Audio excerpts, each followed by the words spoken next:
ആംബരധരം വിഷ്ണും ശശിവർണം ചതുർഭുജം പ്രസന്നവദനം ധ്യായേത് സർവവിഘ്നോപശാന്തയേ. സരസ്വതീ നിൻ ചരണാരവിന്ദം ശിരസിൽ വെച്ചിതാ കുമ്പിടുന്നേൻ, പഠിച്ചതൊന്നും മറക്കാതിരിക്കാൻ വരപ്രസാദം തരികെൻ്റെ ദേവി.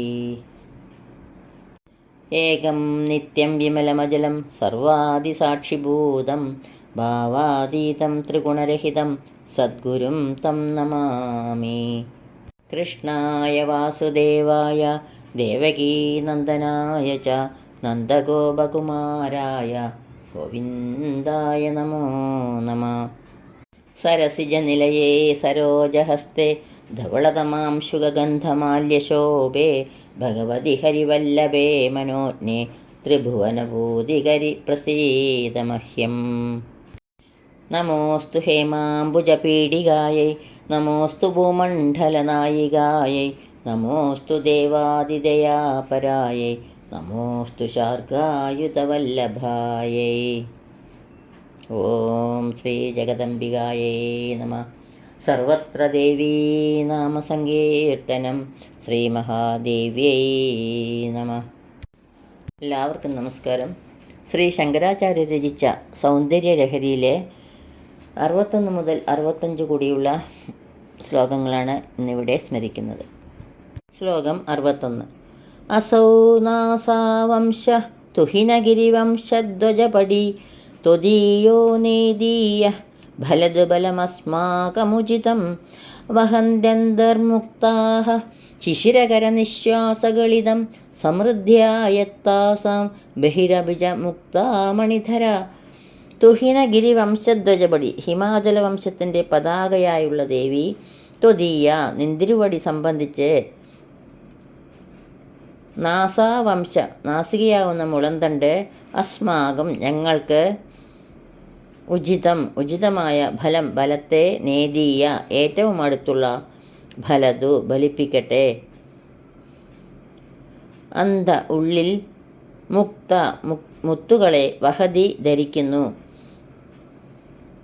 താസാം ആ മുത്തുകളുടെ, സമൃദ്ധിയാൽ, ബഹി അഭി പുറത്ത്, പുറത്ത്,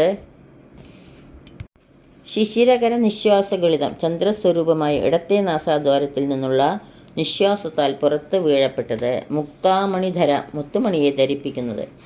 അല്ലയോ സർവ്വസൗഭാഗ്യദായിനി, ഹിമാചല വംശത്തിൻ്റെ വംശപതാകയായ ദേവി, നിന്തിരുവടിയുടെ നാസികയാകുന്ന വംശദണ്ഡം ഞങ്ങൾക്ക് ഉചിതമായ അഭീഷ്ടസിദ്ധിയെ ഉടനെ തന്നെ സാധ്യമാക്കട്ടെ.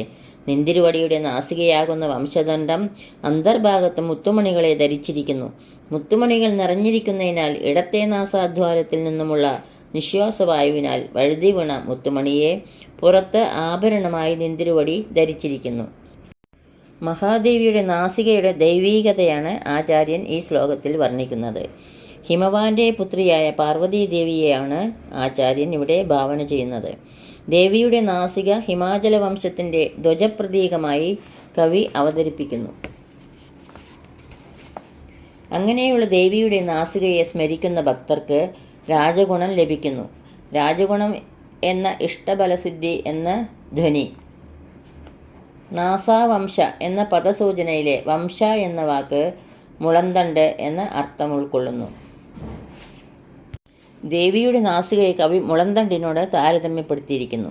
മുളന്തണ്ടിൽ മുത്തുമണികൾ ഉണ്ട് എന്നാണ് പൗരാണിക സങ്കല്പം. ചന്ദ്രരശ്മി തലോടുന്നത് കൊണ്ടാണ് മുളന്തണ്ടിൽ മുത്തുമണികൾ ഉണ്ടാകുന്നത് എന്നതാണ് പ്രസിദ്ധമായ കവി ഭാവന. ഇവിടെയും കവി ഈ കവി ഭാവനയെ ഉൾക്കൊള്ളുന്നു.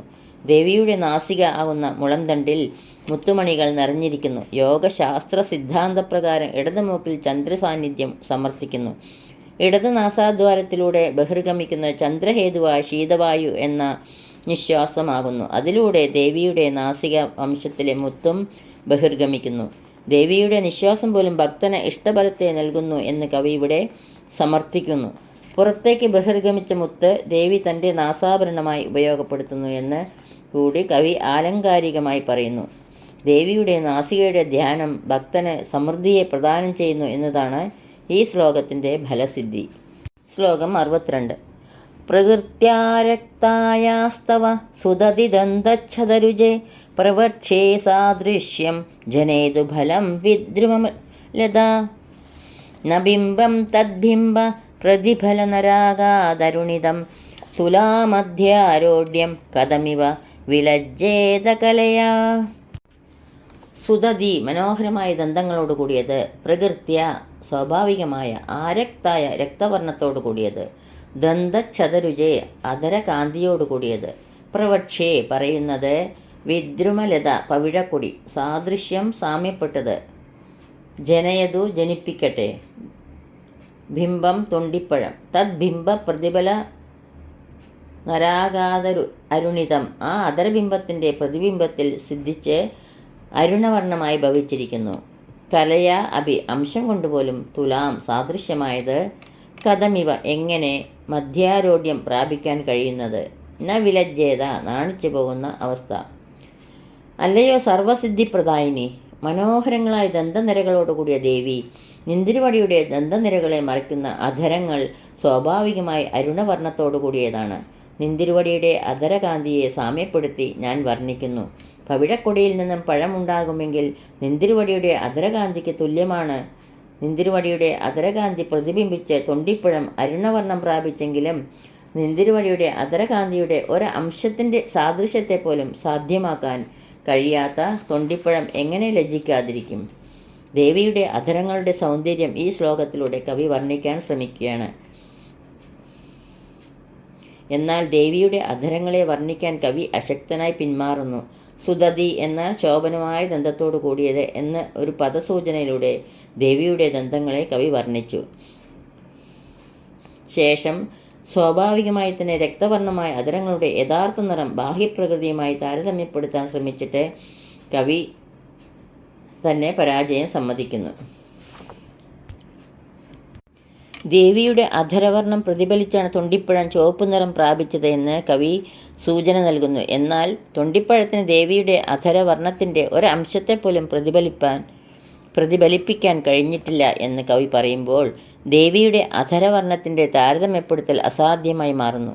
ശോഭനമായ ദന്തത്തോടു കൂടിയതും സദാ മന്ദഹാസം പൊഴിയുന്ന ദേവിയുടെ അധരങ്ങൾക്ക് മുന്നിൽ അധരങ്ങളുടെ നിറവർണ്ണന തികച്ചും അപ്രസക്തം. ദേവിയുടെ സദാ ചൊരിയുന്ന മന്ദഹാസപൂരിതമായ അധരഭംഗിയെയാണ് സാധകർ പിന്തുടരേണ്ടത്.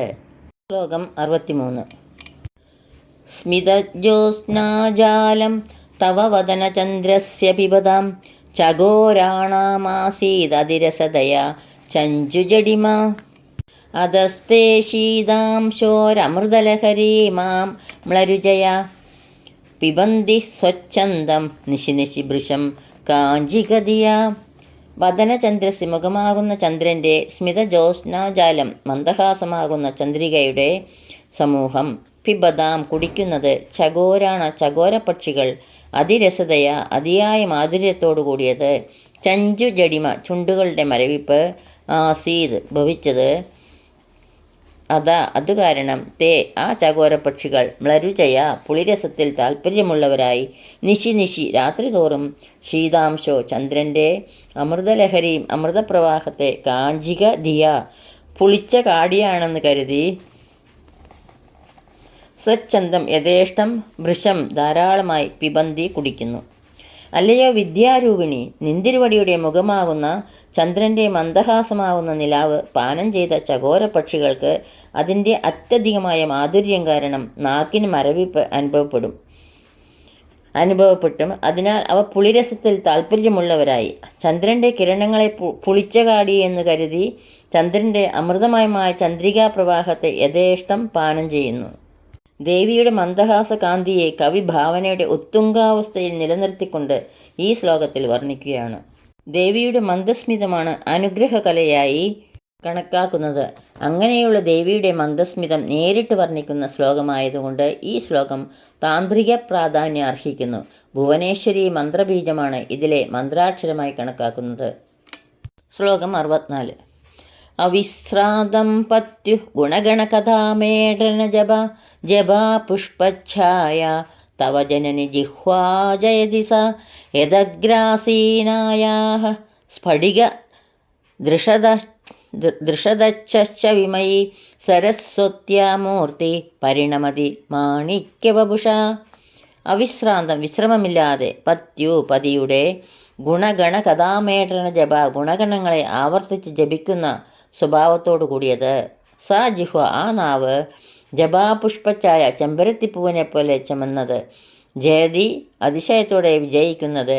യഥഗ്രാസീനായ ഏതൊരു ജിഹ്വയുടെ അഗ്രത്തിൽ സ്ഥിതി ചെയ്യുന്നത്. സ്ഫടിക ദൃഷത ചവിമയി സ്ഫടികം പോലെ തെളിഞ്ഞ കാന്തിയായി ഭവിച്ചത്. മൂർത്തി ശരീരം മാണിക്യവപുഷ മാണിക്യ ശരീരമായി. പരിണമതി പരിണമിക്കുന്നു. അല്ലയോ ഗുണേശ്വരി, സദാസമയവും സ്വഭർത്താവായ പരമശിവന്റെ ഗുണഗണ കഥകൾ വീണ്ടും വീണ്ടും ജപിക്കുന്നത് നിമിത്തം നിന്തിരുവടിയുടെ നാക്ക് ചെമ്പരത്തിപ്പൂ പോലെ ചെമന്ന് വിരാജിക്കുന്നു.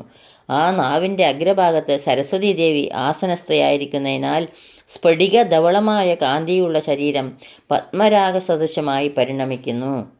ദേവിയുടെ നാവിൻ്റെ ദൈവീകത ഈ ശ്ലോകത്തിലൂടെ ആചാര്യൻ വർണ്ണിക്കുന്നു. തൻ്റെ പതിയായ ശിവന്റെ ഗുണകഥകൾ സദാസമയവും ദേവി തൻ്റെ നാവുകളാൽ പറഞ്ഞുകൊണ്ടിരിക്കുന്നു. ശിവൻ എന്ന മഹാതത്വത്തിൽ ദോഷവശങ്ങൾ ഇല്ല എന്നതുകൊണ്ട് ഗുണകഥകളാണ് ദേവി പ്രകീർത്തിക്കുന്നത്. ദേവിയുടെ ജിഹ്വയുടെ നിറം ജപാപുഷ്പത്തിൻ്റെ, അതായത് ചെമ്പരത്തിപ്പൂവിൻ്റെ നിറത്തോടു കൂടിയതാണെന്ന് കവി പറയുന്നു. മഹാബോധമാണ് ശിവൻ. അങ്ങനെയുള്ള ശിവനെ ജ്ഞാനസംബന്ധമായി ഭാഷ എന്ന മാധ്യമത്തിലൂടെ അവതരിപ്പിക്കുന്നതാണ് സരസ്വതി തത്വം. എപ്പോഴും ശിവനെക്കുറിച്ച് പറയുന്നതിലൂടെ ദേവിയുടെ നാവിലെ സരസ്വതി സാന്നിധ്യം കവി ഉറപ്പിക്കുന്നു. നാവിലാണ് സരസ്വതി കലയുടെ ഉത്ഭവം. ദേവിയുടെ നാവിൽ സരസ്വതി വിളങ്ങുന്നു എന്ന് പറയുമ്പോൾ ദേവി നാവിനാൽ സദാസമയം ശിവതത്വം പറഞ്ഞുകൊണ്ടിരിക്കുന്നു എന്നുള്ളതാണ് കവി സൂചിപ്പിക്കുന്നത്. ശ്ലോകം 65. രണേ ജിത്വാ ദൈത്താൻ അപഹൃതശിരസ്ത്രൈകവചിഭിഃ നിവൃത്തൈശ്ചണ്ഡാംശ്ച ത്രിപുരഹര നിർമാല്യ വിമുഖൈ വിശാഖേന്ദ്രോപേന്ദ്രൈ ശശിവിശദകർപ്പൂരശകല വിലീയന്തേ മാതസ്തവ വദനതാംബൂലകബള. രണേ യുദ്ധത്തിൽ ദൈത്യാൻ അസുരന്മാർ ജിത്വ ജയിച്ചിട്ട് നിവൃത്തൈ മടങ്ങി വരുന്നവർ അപഹൃത ശിരസ്ത്രൈ അഴിച്ചുവെച്ച തലപ്പാവോടു കൂടിയത് കവചിബി കവചങ്ങൾ ധരിച്ചവർ ചണ്ഡാംശ ത്രിപുരഹര നിർമ്മാല്യ ശിവന്റെ നിർമ്മാല്യത്തിന് അവകാശിയാണ് ചണ്ഡൻ. വിശാഖേന്ദ്രേപേന്ദ്രൈ സുബ്രഹ്മണ്യൻ, ഇന്ദ്രൻ, ഉപേന്ദ്രൻ എന്നിവരോടൊപ്പം വിമുഖൈ വിമുഖന്മാരായി ശശി വിശദ കർപ്പൂര ശകല ചന്ദ്രനെപ്പോലെ തെളിഞ്ഞ ശുഭ്രവർണ്ണമായ കർപ്പൂരത്തരികളോടുകൂടിയത്. വദന താമ്പൂല കപള വദനത്തിലുള്ള മുറുക്കുവാനുള്ള വെറ്റിലക്കൂട്ട് വിലീയന്തേ നല്ലവണ്ണം ചവച്ച് തിന്നുന്നു. അല്ലയോ വിശ്വരൂപിണി, യുദ്ധത്തിൽ അസുരന്മാരെ ജയിച്ച ശേഷം വിശാഖനും ഇന്ദ്രനും ഉപേന്ദ്രനും തലപ്പാവഴിച്ചു വെച്ച് പടച്ചട്ടകൾ മാത്രം ധരിച്ചുകൊണ്ട് നിന്തിരുവടിയെ വന്ദിക്കുന്നു. ചണ്ഡേശ്വരൻ്റെ മാത്രം അവകാശമായതിനാൽ ശിവന്റെ നിർമ്മാല്യത്തിൽ അവർ വിമുഖരായി കാണപ്പെടുന്നു. ചന്ദ്രനെപ്പോലെ ശുഭ്രമായ കർപ്പൂരത്തിൻ്റെ അംശങ്ങളോടൊപ്പം നിന്തിരുവടിയുടെ താമ്പൂല കളഭങ്ങളെ പ്രസാദമായി അവർക്ക് ദാനം ചെയ്ത് അവയെ മുഴുവൻ അലിയുന്നതുവരെ അവർ ചവച്ച് ഭക്ഷിക്കുന്നു. ദേവാസുര യുദ്ധം കഴിഞ്ഞ് സുബ്രഹ്മണ്യൻ, ഇന്ദ്രൻ, മഹാവിഷ്ണു എന്നിവർ കവചങ്ങൾ അഴിക്കാതെ തലപ്പാവ് മാത്രം അഴിച്ച് മഹാദേവിയുടെ സന്നിധിയിൽ വണങ്ങി നിൽക്കുന്നതാണ് പശ്ചാത്തലം. ദേവാസുര യുദ്ധം നടക്കുന്നത് സാധകനുള്ളിൽ തന്നെയാണ്. സാധകൻ്റെ നന്മയും തിന്മയും തമ്മിലാണ് യുദ്ധം. തിന്മയെ പരാജയപ്പെടുത്താൻ സാധകൻ സാധ്യമാക്കുന്ന ചിന്താധാരകളും സൂത്രവാക്യങ്ങളും പ്രായോഗിക നടപടികളുമാണ് ദേവതത്വങ്ങളായ സ്കന്ദനും ഇന്ദ്രനും വിഷ്ണുവും. തിന്മയെ പരാജയപ്പെടുത്തി സാധകൻ എത്തപ്പെടുന്നത് മഹാദേവിയുടെ മുന്നിൽ. അവിടെ സാധകൻ തൻ്റെ അഹങ്കാരത്തിൻ്റെ പ്രതീകമായ അധികാരത്തിൻ്റെ പ്രതീകമായ തലപ്പാവ് അഥവാ കിരീടം അഴിച്ചുവെക്കുന്നു. എന്നാൽ അപ്പോഴും തിന്മയുടെ ഏത് നിമിഷവും സംഭവിക്കാവുന്ന യുദ്ധ സാഹചര്യത്തിൽ ജാഗ്രത പുലർത്തി യുദ്ധകവചം സാധകൻ ധരിച്ചിരിക്കണം. ചിതറിപ്പോകാൻ സാധ്യതയുള്ള മനസ്സിൻ്റെ നിയന്ത്രണത്തിനായി സാധകൻ എപ്പോഴും ജാഗ്രത പുലർത്തണം. ഇവിടെ ദേവാസുര യുദ്ധം നയിച്ച സുബ്രഹ്മണ്യൻ, ഇന്ദ്രൻ, മഹാവിഷ്ണു എന്നീ ദേവപ്രതീകങ്ങളെ സാധകൻ എന്ന തലത്തിൽ വിലയിരുത്താം. ഇതോടുകൂടി 65-ാം ശ്ലോകം ഇവിടെ പൂർത്തിയാവുന്നു. സർവത്ര ദേവീ നാമ സങ്കീർത്തനം. ശ്രീ മഹാദേവ്യേ നമഃ.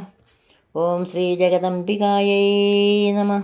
യദക്ഷരപദഭ്രഷ്ടം മാത്രാഹീനം ത്വയേദ്ഭവേത് തത്സർവം ക്ഷമ്യതാം ദേവി നാരായണി നമോസ്തുതേ.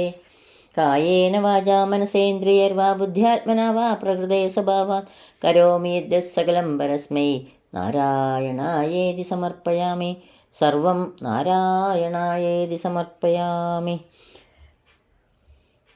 സ്വസ്തി പ്രജാഭ്യ പരിപാലയന്താം ന്യായേണ മാർഗേണ മഹീം മഹീശ. ഗോബ്രാഹ്മണേഭ്യഃ ശുഭമസ്തു നിത്യം. ലോകാ സമസ്താ സുഖിനോ ഭവന്തു. ലോകാ സമസ്താ സുഖിനോ ഭവന്തു. എല്ലാവർക്കും ശാന്തിയും സമാധാനവും ആ ദേവിയുടെ കൃപാകടാക്ഷവും എപ്പോഴും എപ്പോഴും ഉണ്ടാകണേ എന്ന് പ്രാർത്ഥിക്കുന്നു. സർവത്ര ദേവീ നാമസങ്കീർത്തനം. ശ്രീ മഹാദേവ്യൈ നമഃ. ഓം ശ്രീ ജഗദംബികായൈ നമഃ.